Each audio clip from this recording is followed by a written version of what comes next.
Ika-40 kabanata. Aking hinintay na may pagtitiis ang Panginoon, at siya'y kumiling sa akin, at dininig ang aking daing.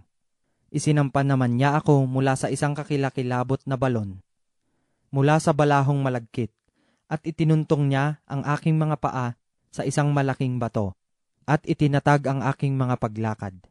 At siya'y naglagay ng bagong awit sa aking bibig. Sa makatwid bagay pagpuri sa aming Diyos. Marami ang mga kakakita at mga tatakot at magsisitiwala sa Panginoon. Mapalad ang tao na ginagawang kanyang tiwala ang Panginoon, at hindi iginagalang ang palalo, ni ang mga naliligaw man sa pagsunod sa mga kabulaanan. Marami, O Panginoon kong Diyos, ang mga kagilagilalas na mga gawa na iyong ginawa, at ang iyong mga pag-iisip sa amin. Hindi malalagay na maayos sa harap mo, kung ako'y magpapahayag at sasalitain ko sila, sila'y higit kaysa mabibilang. Hain at handog ay hindi mo kinaluluguran, ang aking pakinig ay iyong binuksan. Handog na susunugin at handog tungkol sa kasalanan ay hindi mo hiningi. Nang magkagayoy sinabi ko, narito, dumating ako, sa balumbon ng aklat ay nakasulat tungkol sa akin. Aking kinalulugurang sundin ang iyong kalooban, O Diyos ko. Oo, ang iyong kautusan ay nasa loob ng aking puso.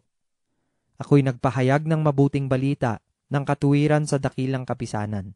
Narito, hindi ko pipigilin ang aking mga labi, O Panginoon, iyong nalalaman. Hindi ko ikinubli ang iyong katuwiran sa loob ng aking puso. Aking ibinalita ang iyong pagtatapat at ang iyong pagliligtas. Hindi ko inilihim ang iyong kagandahang loob at ang iyong katotohanan sa dakilang kapisanan.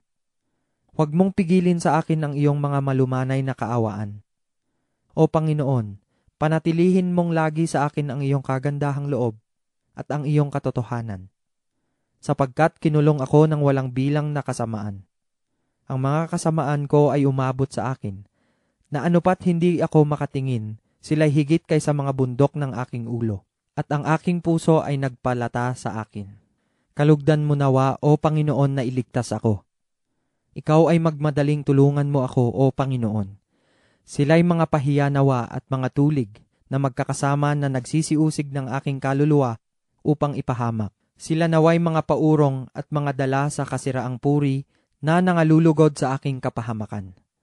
Mga pahamak nawa sila dahil sa kanilang kahihiyan na nangagsasabi sa akin, Aha, aha.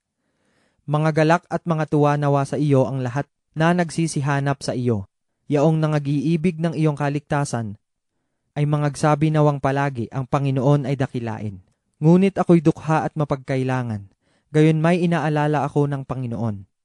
Ikaw ang aking saklolo at aking tagapagligtas. Huwag kang magluwat, O Diyos ko.